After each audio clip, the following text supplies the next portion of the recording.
Hi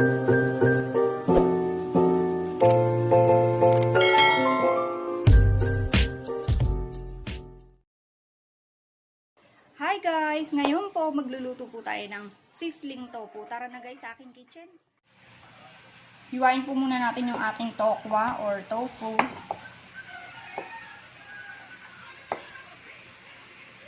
Yung desire nyo pong laki, yung ganun pong hiwa. Pero ito po yung mas prefer ko.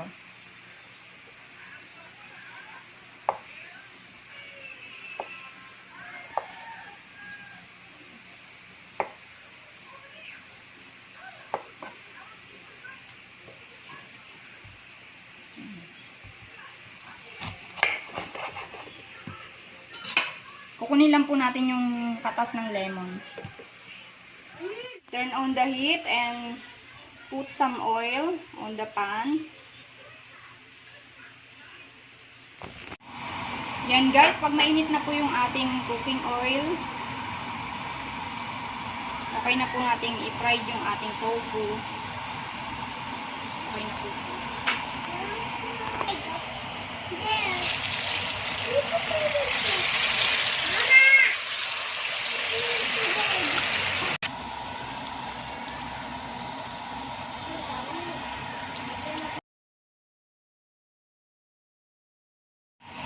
Yan, ready na po yung ating tofu. Turn off the heat and remove the tofu from the cooking oil pan. Drain it to remove excess oil.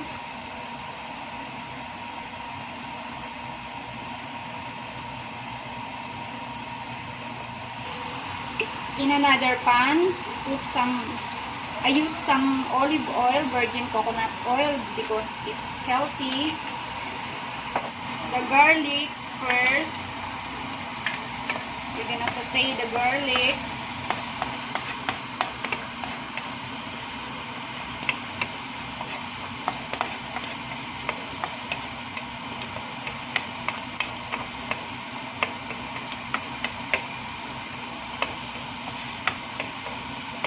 Until it's a little bit golden brown.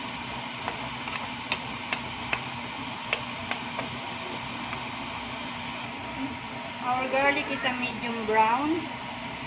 We're gonna cook our onion. Hintayin lang natin yung onion natin mag-lighten ng konti.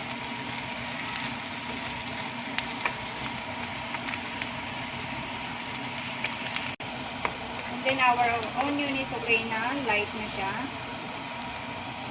We put our fried tofu.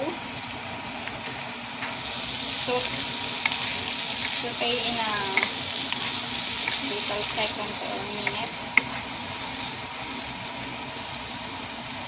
And we add our 3/4 cup of mayonnaise.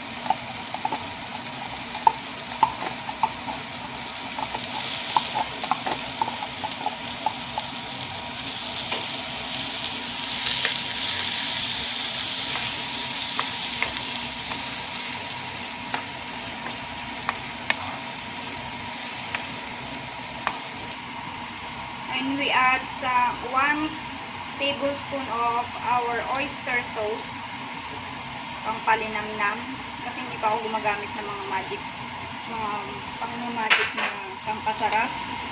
Kaya ito po yung aking gamit pampasarap ng aking malutuin. Oyster sauce.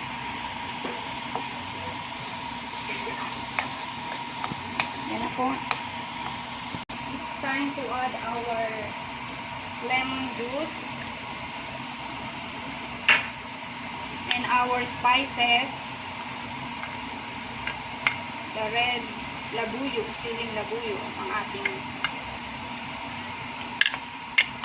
green pepper.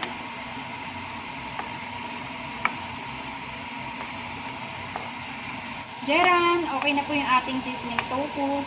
Lalagay na po natin siya sa plate. Gagarnishan po natin siya ng pwede pong onion leaves. Pwede rin po ng kung ano po yung gusto nyo yung garnish, pero mas prepare ko po yung kinchay.